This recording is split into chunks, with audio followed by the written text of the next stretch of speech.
Welcome to Discovering. I'm just across the border in Florence, Wisconsin at the Shady Game Farm for some pheasant hunting. They got instinct to run, hide, fly. They're not just going to sit there.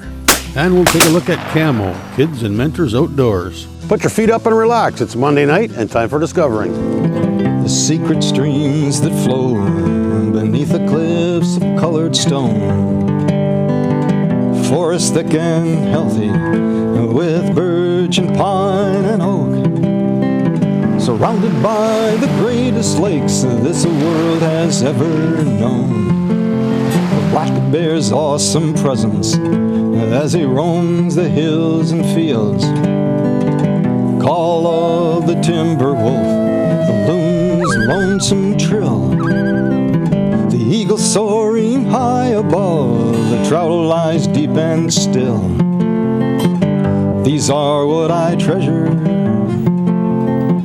the only way I measure feelings that I have for this fine land. There is so much to discover when you're a long-time lover of northern Michigan.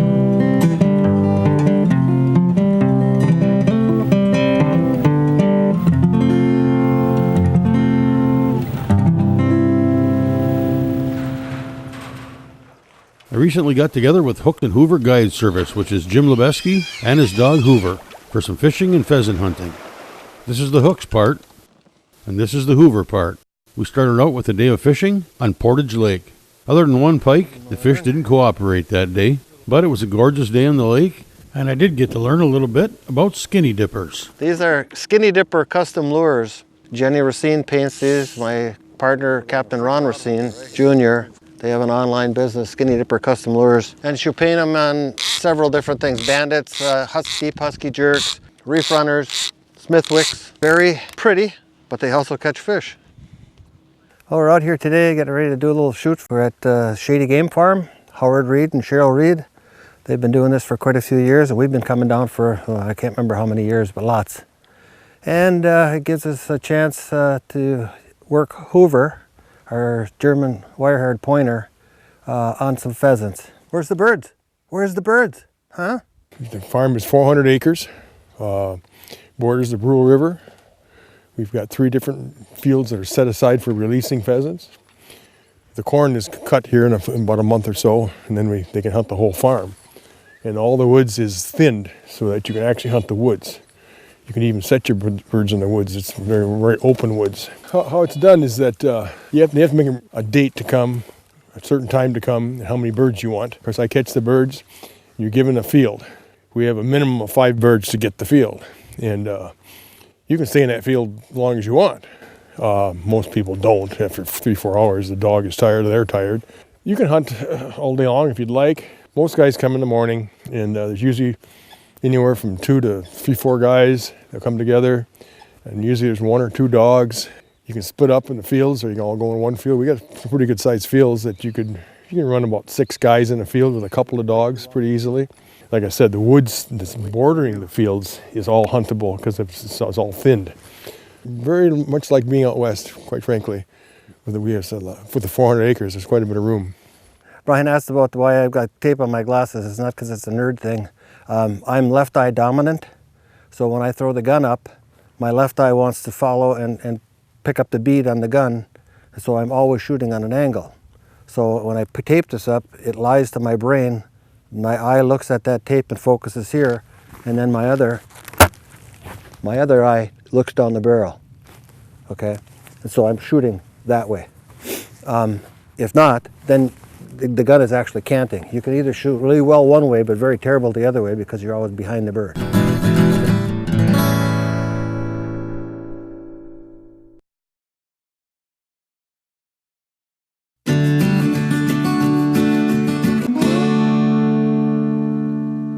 Howard's setting some birds right now, and generally the people that come here set birds and then work their dogs up.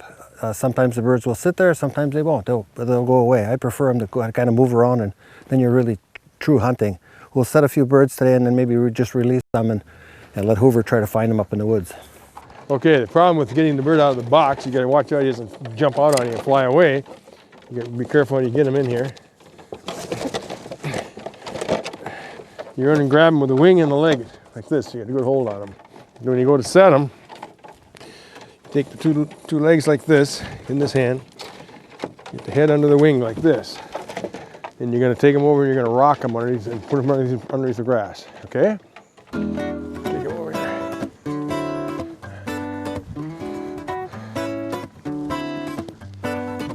This is the kind of cover you want, so it's not, you don't want too high a cover because you want to watch your dog. And you don't want it too hot so the bird can get up real easy. So this is almost perfect cover here. If you rock them like this,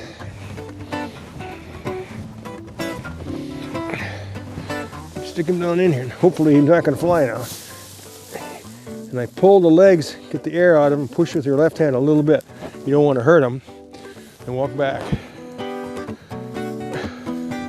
The longer you wait, the farther he's going to go, generally. Perfect day today because there's not a lot of wind, and then it's not raining. And he'll move around. If you can have a good dog, you may not get him up. He might stay on the ground.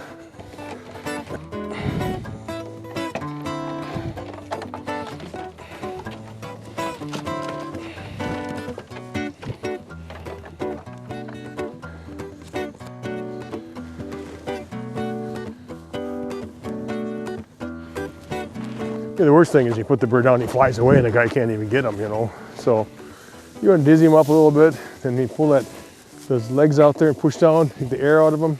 He calms down. In a few minutes, he's going to stand up and start walking around. So far, so good.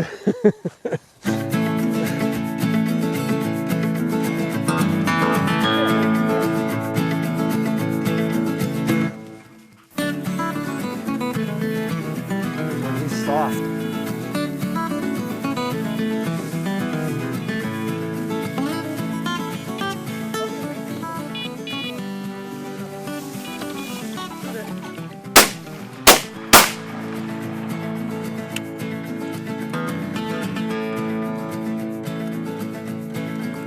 Good boy.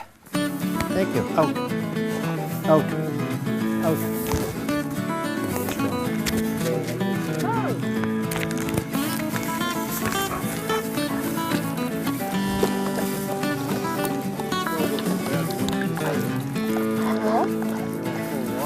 Oh gosh.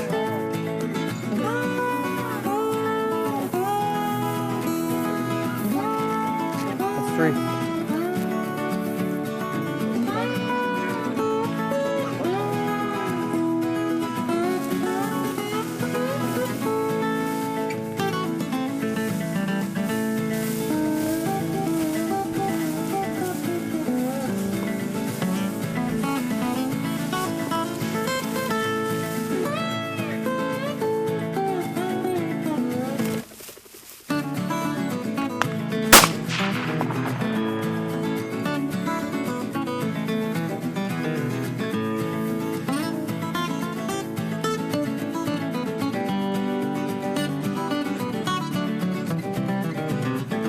Turn.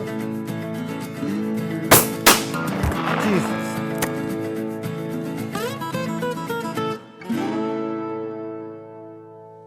We're going to go back and chase these 2 birds. Tammy hit the one a little bit, and the other one is a pure miss. So I waited too long to shoot at it. Tammy didn't shoot because it was over my head. So they both sat down in the corner of the woods here. We'll drop off these first 2 birds here at the truck and then go in the woods and let Hoover do his thing. Find that bird. Pay the price.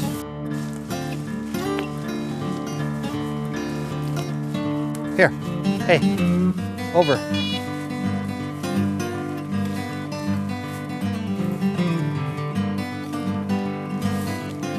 Hoover! Come here! Whoa! Here. Did it go off?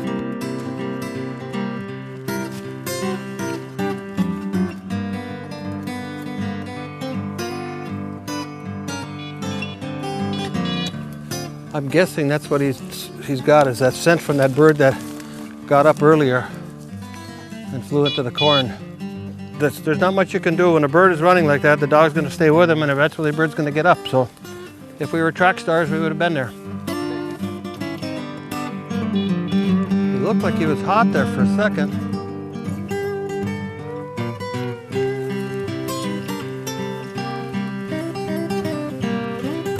Got him. Oh, this is going to be interesting. Okay, he's caught between me and Heuver, and he's looking for a way to get out. Howard, it's probably going to come out by you or Tammy. Go! Did you kill it? No. No. Yes. Find him.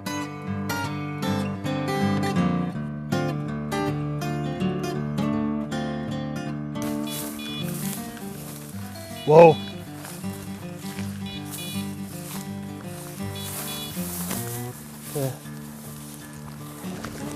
Hen. I can't believe it. I can't believe it. I don't think so. I don't think I missed that many birds in 3 years total.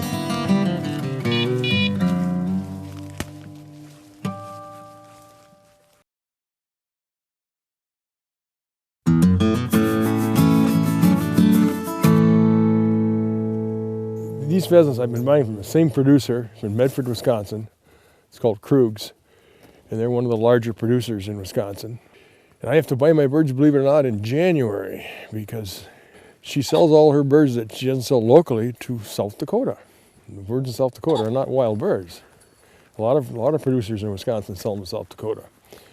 So when I buy the birds, they're mature when I get them. I don't try to raise them from chicks. They're a really good bird. If you look at them, most of them have really nice tails. They're really plumed out very well. They're good flyers. These birds, even though they're born and raised in a cage, when they get out in that field, right away they got instinct to run, hide, fly. It's just like almost like hunting a wild bird because they're not just going to sit there. They're going.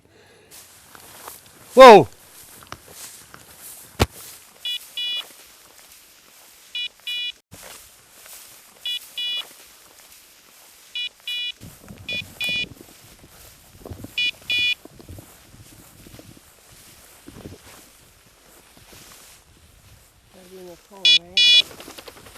Shoot it, Tammy.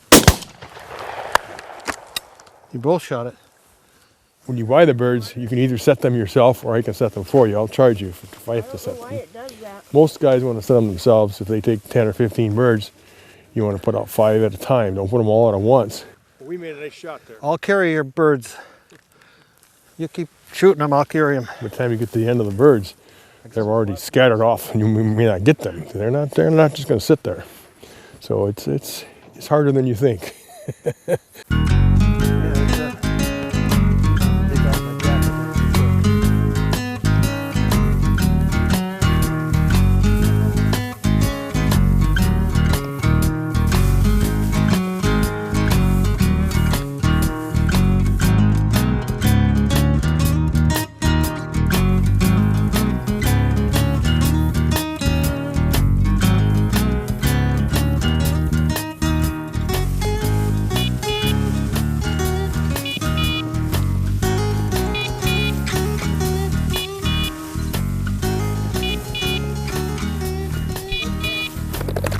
Shoot it. Shot. Good shot, Tam. Yeah, you're the only one that shot. Shoot the Tammy. Out. Out. Out. Out. Out. Stop it. Stop it. Heuver is a 6-year-old German wire-haired pointer. He's raring to go. My wife Tammy took him for a walk in the woods to get rid of some pent-up energy here, and then he'll work a lot slower and a lot more efficiently once we get going in the field here. He's had lots of birds in his mouth. He's got a locator collar on him, and I can set it so that it'll beep intermittently on a regular basis, like every 20 seconds or so, and that helps me locate him if I can't see him. He covers a lot of ground in the woods. In the field, I don't put the beeper on him until he goes on point. He knows this game. I mean, he's been here before lots of times. He knows that in that field is birds. And he will course back and forth. I'll rein him in a little bit, and then he will go on point, and hopefully we can work around him and get a shot at the bird. When it's really windy, the scent gets dry, scent gets carried away really hard. The dog's nose draws out. Today is a perfect day for scenting because kind of damp, not too warm, it's like 50, and the scent is staying here, so I think that this was a bird that was here before and he's just following that old scent. That's the difference between just coursing the field with his head high looking for scent and then leftover scent from a bird walking through there. Every time they brush on the grass, I mean, they're leaving scent. Most of the scent is in their feet, actually.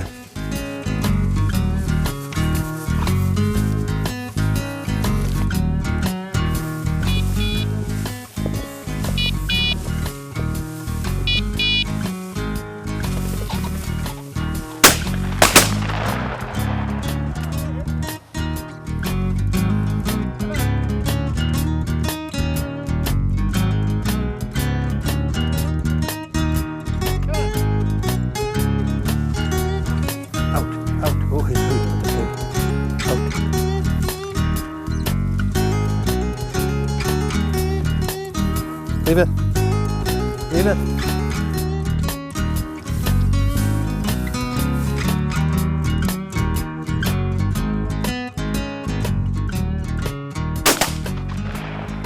We're open every year from August through the first week in December. We average about 800 birds a year. And we have quite a few members, like 30, 40 members that come every year. You don't have to be a member to come here. You can just buy the birds and go out and hunt. The members get a better deal on the birds, and they get to shoot strays. This is the big thing. Yeah, Heuver, yeah, you Give it to Howard. They can come out here and take 5 birds out after they shoot their birds. Then they can just hunt all the rest of the day chasing the wild birds that are here. Because on the 800 birds that we sell, by the end of the year, there's usually a couple hundred of those still around here. They don't leave because we got all the food here. So it's a pretty good hunt here. That's a good boy. That's a good boy.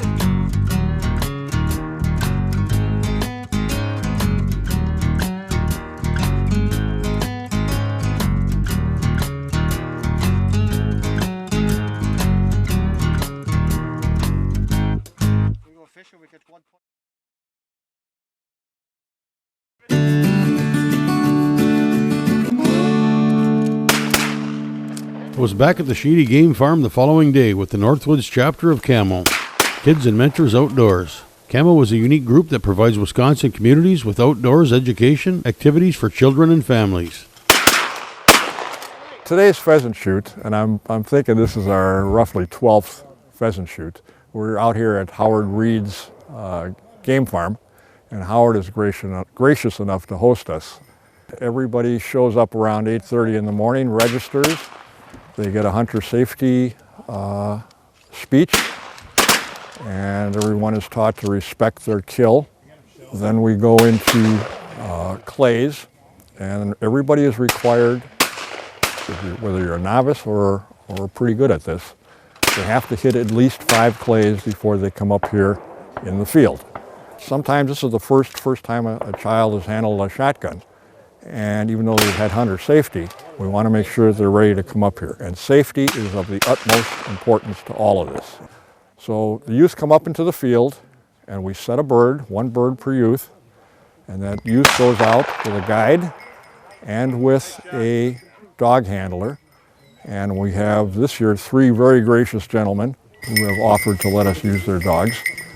And the youth gets to shoot at his bird. We have a couple of wingers on the end just to make sure we get any birds that are wounded that do come down. Good shot. We have as many youth as we can get out here, up to 25. We supply the pheasants. We supply all the ammo. We supply lunch. Everybody gets a nice warm hat. And everybody gets to shoot as much clays and shells as they can. We teach them how to clean a bird at the end of the day here. Last year, we taught them how to reload their shells. We're not doing that today because of the rainy weather. Everybody goes home with a bird. I said everybody goes home with a full belly and a nice warm hat. It's a very, very nice day for everybody.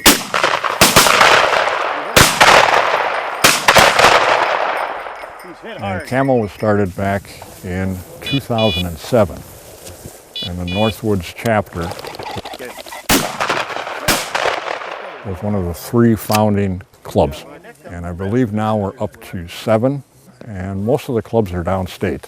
They have a better population to draw more youth from. But we do things like kayaking, fishing, today obviously a pheasant shoot. We've also been hooking up with 4-H group. There's some 4-H kids here today from Iron Mountain. We try to hold as many events as we can during a year. The issue is basically enough volunteers to help, and 2, getting the youth out, because even today, we limit this to 25. I believe we had 17 booked, and there's 15 here. The 4 biggest ones we have here in Florence are, again, the pheasant shoot today. We have the kids hooked on fishing in July, which is usually littler kids, I'd say from 4 to 10 years old, but that's a lot of fun. And I have some very good volunteers on Emily that have pontoon boats, and they take us out on their pontoons. And then ice fishing. The thing we started doing a few years back is we actually take some seniors from the nursing home here in Florence, and we take them fishing on Fisher Lake. Again, the weather does control a lot of these events because, again, they're all outdoors.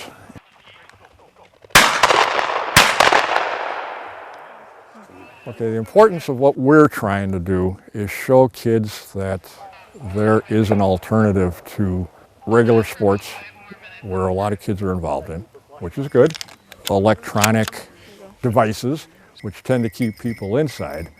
We're trying to give kids a chance to come outside and get an early learning experience. Like I said, a lot of the youth here today are all under 15. The kids hooked on fishing that we do in July, I said those kids are anywhere from 4 to 10. Most of them never had a fishing pole in their hand. And we're just trying to present to them some of the options that they have. And hopefully it sparks an interest in a few. They pick up the good habits of being in the outdoors and enjoying what's being presented. And they continue that on further in their lives. Well, that's it for this week. Thanks for watching, and I hope to see you next week right here on Upper Michigan's very own Discovering.